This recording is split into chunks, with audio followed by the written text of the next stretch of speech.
नमस्कार दोस्तों, education for excellence में मैं सगुना आप सभी का हार्दिक स्वागत करती हूँ।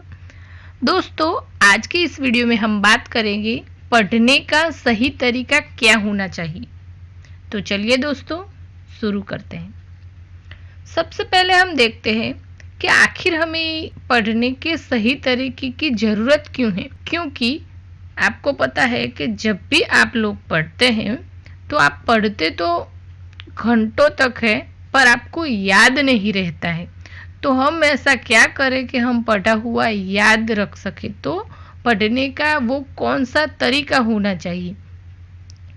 तो सबसे पहले हम देखते हैं कि ये प्रॉब्लम हो क्यों रही है हमारे साथ कि हम पढ़ तो रहे हैं पर हमें उसमें कुछ समझ नहीं आ रहा है। तो दोस्तों, आपने देखा होगा कि जब भी आप पढ़ने बैठते हैं तो आपके दिमाग में और बहुत सारी बातें आती हैं पढ़ने के अलावा।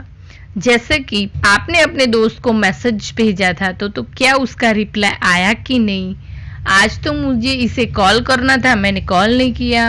अभी ये सीरियल चालू हो गई होगी, मुझे देखनी है, मुझे तो ये करना है, वो करना है। ऐसी बहुत सारी दिमाग में बातें आती हैं। और जब आप वो काम करते हो, यानी कि आप अपनी चैटिंग करते हो किसी के साथ अपने मोबाइल में, या फिर कोई टीवी शो देख रहे हो या और कुछ कर रहे हो, तब आपके दिमाग में आता है कि अरे यार, आज का पढ़ना तो बाकी, आज मैंने ये ख़त्म ही नहीं किया, मुझे पढ़ना है। तो इसका मतलब क्या हुआ कि जब आप पढ़ते हो तो आपके दिमाग में और बहुत सारी बातें आपको याद आती हैं। और जब आप दूसरे सारे काम करते हो तब आपको पढ़ाई याद आती है। तो हम सब एक ही जैसे हैं, थोड़ा बहुत फ़र्क है। आप और हम सब एक ही जैसे हैं कि जब भी हम पढ़ाई करते हैं तो दूसरी बातें याद आती है, और जब दूसरा काम करते हैं तो पढ़ाई याद आती है। फिर कभी कभी हम सोचते हैं कि ये फ़ोन ही मुसीबत है, बजता ही रहता है जब देखो तब। और अगर फ़ोन ना आए तो फिर हमें ऐसा लगता है कि देखो, किसी का मैसेज ही नहीं आता, किसी का फ़ोन ही नहीं आता, किसी को मेरी पढ़ी ही नहीं, किसी को मेरी याद आती। यानी कि प्रॉब्लम बाहर नहीं है, प्रॉब्लम हमारे दिमाग के अंदर है। तो दोस्तों, ये सब सोचने में अपना टाइम मत बिगाड़ो और अपने दिमाग में से ये सारी दलीलें को हटाओ और पढ़ने पर ध्यान दो। आप सब एक ही क्लास में पढ़ते हैं तो कोई टॉपर बन जाता है और कोई एवरेज स्टूडेंट रहता है। ऐसा क्यों होता है? क्योंकि जो लोग जो एवरेज स्टूडेंट है या एग्जाम में फेल होते हैं, वो मैंने आगे बताया इस तरह से जब पढ़ने तो बैठते हैं, कई कई घंटों पढ़ते हैं, पर जब पढ़ते हैं तब उनका ध्यान पढ़ाई में नहीं होता है। वो और बहुत सारी चीज़ों के बारे में सोच रहे होते हैं और वो अपने आप को ही धोखा दे रहे हैं कि मैं पढ़ रहा हूँ, एक्चुअल में वो पढ़ नहीं रहे होते। और इसके अलावा जो टॉपर स्टूडेंट है वो क्या होता है, 24 घंटे में से 5-6 घंटे पढ़ते हैं, पर वो जब भी पढ़ते हैं तो 100% उनका कंसंट्रेशन पढ़ने में ही होता है। तो आप जब भी पढ़े 100% कंसंट्रेशन अपनी पढ़ाई पर रख के ही पढ़े। अगर आप अभी ये नहीं करेंगे तो बाद में फिर आपको अफसोस होगा और तब पछताने से कोई फ़ायदा नहीं होगा दोस्तों। तो बहुत ज़रूरी है कि आप अपनी पढ़ाई में कंसंट्रेट करें, जब भी पढ़े कंसंट्रेट करें। अब हम देखते हैं कि कंसंट्रेट कैसे करें, या फिर ऐसे कौन से तरीके हैं जिससे हम अपना पढ़ा हुआ हमेशा के लिए याद रखें या सही तरीके से पढ़ सकें। तो इसके लिए मैंने यहाँ पे आपको 5 टिप्स दी है। सबसे पहले है कि जब भी आप पढ़ने बैठे और आपको ऐसा लगे कि मेरे दिमाग में कुछ जा नहीं रहा है, मुझे कुछ समझ नहीं आ रहा है, तो आप तब मत पढ़िए। ज़बरदस्ती अपने आप को उसमें मत लगाइए। आप थोड़ी देर के लिए बाहर जाइए, कहीं टहल के आइए, थोड़ा सा वॉक कर लीजिए। मेरा सुझाव है कि आप ज़्यादातर टेरेस पर जाइए या गार्डन में जाइए, ऐसे बाहर खुले मौसम में जाए, खुले वातावरण में जाए। उससे आपको अच्छा लगेगा, अच्छा फील होगा और आपका जो टेंशन है या दिमाग में जो स्ट्रेस है वो ख़त्म हो जाएगा और आपको अच्छा फील होगा। उसके बाद आप पढ़ने बैठेंगे तो आपको मज़ा आएगा। दूसरा पॉइंट है कि आप जहाँ पे पढ़ रहे हैं वो टेबल या डेस्क या वो रूम वो एकदम नीट एंड क्लीन होना चाहिए, वो ऑर्गेनाइज होना चाहिए। क्योंकि दोस्तों, आपने देखा होगा कि जहाँ पे आप पढ़ रहे हो वो रूम या वो टेबल ठीक नहीं, यानी वहाँ पे बहुत सारी चीज़ें पड़ी हुई, बहुत सारी किताबें पड़ी हुई, इधर उधर सब है, तो आपका दिमाग वहाँ पे कंसंट्रेट ही नहीं हो पाएगा, आपको वहाँ पे अच्छा फील नहीं होगा, भारी भारी दिमाग आपका हो जाएगा और आपका ध्यान स्टडी में नहीं जाएगा। तो बहुत ज़रूरी है कि आप जब भी पढ़ने बैठिए तो जो भी चीज़ की आपको ज़रूरत है सिर्फ वही लेके बैठिए, उसके अलावा जो भी चीज़ें हैं वो साइड में रख दीजिए। आपका जो टेबल है एकदम नीट एंड क्लीन होना चाहिए, उससे आपके दिमाग को कंसंट्रेट करने में मदद मिलती है। तो ये बहुत ज़रूरी है दोस्तों।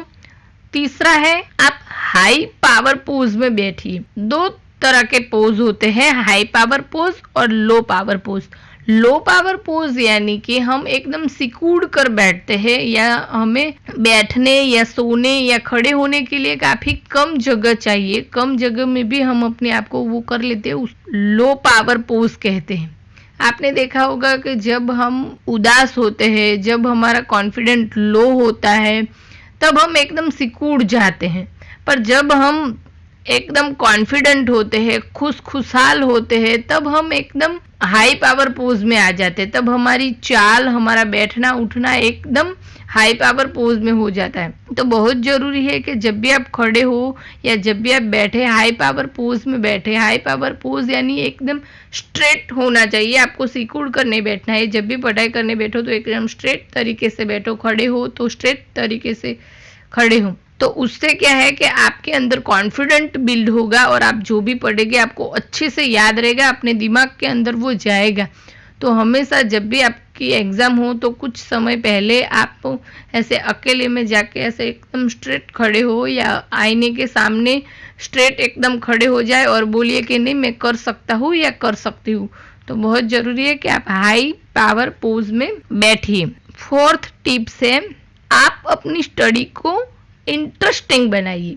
ये कैसे? तो दोस्तों, आप जब भी पढ़ते हैं तो कोई कोई सब्जेक्ट आपको बोरिंग लगता है कि इसमें मज़ा नहीं आ रहा है, तो उसको इंटरेस्टिंग कैसे बनाए? तो उसको इंटरेस्टिंग बनाने के लिए बहुत ज़रूरी है कि आप उसका जो इंटरेस्टिंग पॉइंट है उसको अपने दिमाग में लाइए। इंटरेस्टिंग पॉइंट को पहले पढ़िए या उसके बारे में सोचिए, फिर आपको उस सब्जेक्ट को पढ़ने में मजा आएगा। जैसे कि अगर मैं आपको एग्जांपल दूं कि आप सोशियोलॉजी पढ़ रहे हैं, तो जो आप सोशियोलॉजी पढ़ रहे हैं तब आपको उसमें मज़ा नहीं आएगा। पर आप देखेंगे कि हम एक सोसाइटी में रह रहे हैं, हमारे आसपास के जो लोग हैं उन सबसे मिलकर ये सोसाइटी बनी है। हम एक दूसरे के साथ जो व्यवहार कर रहे हैं, शादी ब्याह जो कर रहे हैं, कुटुंब जो है, हम जिस कुटुंब में रहे वो एक समाज का एक पार्ट है। तो ऐसे अपनी सोसाइटी को आप, ऐसे अपने सब्जेक्ट को आप अपने आसपास देखिए कि वो कैसे वर्क करता है, फिर आपको उस सब्जेक्ट में मजा आएगा। अगर आप साइकोलॉजी पढ़ रहे हैं तो आप देखिए कि कैसे हम एक दूसरे के साथ व्यवहार करते, कैसे हम एक दूसरे का स्वभाव जो है उससे मैच होते, कैसे हम किसी का दिमाग पढ़ सकते हैं, इन सब बारे में सोचिए। जैसे हम खुश होते हैं तो हम क्या फील करते हैं, हमें जब गुस्सा आता है तो हमारी बॉडी में क्या चेंजेस होते हैं, वो सब आप देखेंगे। और उसके बाद अगर आप साइकोलॉजी पढ़ेंगे तो आपको मजा आएगा, हाँ रियल लाइफ में ऐसा होता है। तो जो भी आप पढ़ रहे हो उसको अपनी रियल लाइफ में उसका इम्प्लीमेंट करके देखिए कि ऐसा क्या है इस सब्जेक्ट में जो मुझे अपनी रियल लाइफ में इसका उपयोग मैं कैसे कर सकता हूँ, या मेरे आसपास वो कैसे मैं उसको कनेक्ट कर सकता हूँ। तो उससे आपको उस सब्जेक्ट को पढ़ने में मजा आएगा। आप अपनी जो टाइम टेबल बनाइए उसमें एक गोल नक्की करिए छोटा छोटा, कि आज मुझे इतना पढ़ना ही है, इस वीक में मुझे इतना कंप्लीट करना है, इस मंथ में इतना कंप्लीट करना है। ऐसे छोटे छोटे गोल्स बनाए और जब भी वो कंप्लीट हो जाए तो अपने आप को एक गिफ्ट दीजिए, अपने आप को कुछ रिवॉर्ड दीजिए कि नहीं मैंने ये कर दिया। तो उससे क्या है कि आपको मोटिवेशन मिलेगा और आप और आगे और बड़े गोल्स कंप्लीट कर पाएंगी। जैसे कि आपने तय किया है कि मुझे एक वीक में ये कंप्लीट करना है, तो ये एक वीक कंप्लीट हो जाने के बाद आप एक दिन की छुट्टी लीजिए या कहीं घूमने जाए या फिर पिक्चर देखने जाए, जो भी ऐसा नक्की करे कि मैं ये कंप्लीट करूँगा, उसके बाद मैं अपने आप को ये दूंगा। और फिर वो कंप्लीट होने के बाद आप अपने आप को वो दीजिए, तो देखिए आपको कितना मज़ा आता है, आपको खुशी फील होगी और उसके साथ साथ आपको और आगे पढ़ाई करने का मोटिवेशन भी मिल जाएगा। और लास्ट में है दोस्तों, focus on one target at a time, यानी कि एक समय में एक ही गोल रखिए दोस्तों। आप एक साथ बहुत सारी चीज़ें करने की कोशिश करेंगे तो आपका ध्यान कहीं पर भी नहीं लगेगा। धीरे धीरे उसको डेवलप करिए। आप एक समय में एक ही टॉपिक क्लियर करने का सोचिए कि आज मुझे ये टॉपिक क्लियर करना है, चाहे कुछ भी हो जाए मैं इसको क्लियर करके रहूँगा, और सिर्फ आप उसी को क्लियर कीजिए, दूसरी चीज़ को नहीं। तो ऐसे छोटे छोटे टारगेट तय कीजिए और वो टारगेट जो है उस पर ही आप फोकस करें। आपका कोई सब्जेक्ट वीक है तो आप उसको टारगेट बनाइए कि इस वीक में मुझे इसको क्लियर करना है, या ये चैप्टर या ये डाउट को मुझे इस हफ्ते में या इस दिन क्लियर कर देना है। तो ऐसे छोटे छोटे टारगेट बनाइए और एक समय में एक ही टारगेट पर फोकस कीजिए, तो उससे आप अपना 100% उस प्रॉब्लम सॉल्व में दे सकेंगे और आपका जो टारगेट है वो जल्दी अचीव होगा। तो दोस्तों, आज मैंने आपको पढ़ने का क्या सही तरीका होना चाहिए उसके बारे में मैंने आपको 6 टिप्स दी है। मुझे पूरा विश्वास है कि अगर आप इस टिप्स को फॉलो करते हैं तो आपको ज़रूर मदद मिलेगी।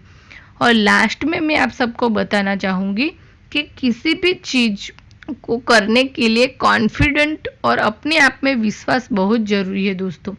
आप चाहे कितनी भी वीडियो देख लें, अगर आपका अपने आप पर विश्वास नहीं होगा तो उसका कोई बेनिफिट आपको नहीं मिलेगा। अगर आप ये वीडियो देख रहे हैं, आप इस वीडियो को देखने के बाद आपको लगेगा कि नहीं मुझे ऐसा करना ही, आप थोड़े दिन के लिए करोगे, उसके बाद आप उसे छोड़ दोगे और आपको रिजल्ट नहीं मिलेगा। तो बहुत ज़रूरी है दोस्तों को आप अपने आप पे विश्वास रखिए। अगर आपको अपने आप पे विश्वास है कि नहीं मैं ये कर सकती हूँ, तो आप डेफिनेटली कर सकते हो। तो दोस्तों, ये वीडियो आपको कैसा लगा कमेंट करके ज़रूर बताइएगा, और अगर वीडियो पसंद आया है तो लाइक करना ना भूलिए, और मुझे आप इंस्टाग्राम पर फॉलो कर सकते हैं। वहाँ पे आपके जो भी डाउट्स है आप मुझे वहाँ पे पूछ सकते हैं। इंस्टाग्राम के लिंक मैं आपको डिस्क्रिप्शन में दे दूँगी, उसके अलावा कमेंट बॉक्स में भी पिन कर दूंगी, आप वहां से मुझे फॉलो कर सकते हैं। और अगर अभी तक आपने मेरी चैनल सब्सक्राइब नहीं की है तो जल्दी से चैनल को सब्सक्राइब कर दीजिए, क्योंकि मैं ऐसे education related student self help motivational video लेके आती रहती हूँ। अगर आप ऐसे ही वीडियो के बारे में जानना चाहते हैं तो चैनल को सब्सक्राइब कर दीजिए और बाजू में जो बेल आइकॉन दिया हुआ है उसे दबा दीजिए, ताकि मेरे आने वाली सभी वीडियो की नोटिफिकेशन आपको सबसे पहले मिले। तो आशा करती हूँ कि आपको आज का ये वीडियो पसंद आया होगा। तो आज के लिए बस इतना ही। वीडियो देखने के लिए आप सभी का धन्यवाद।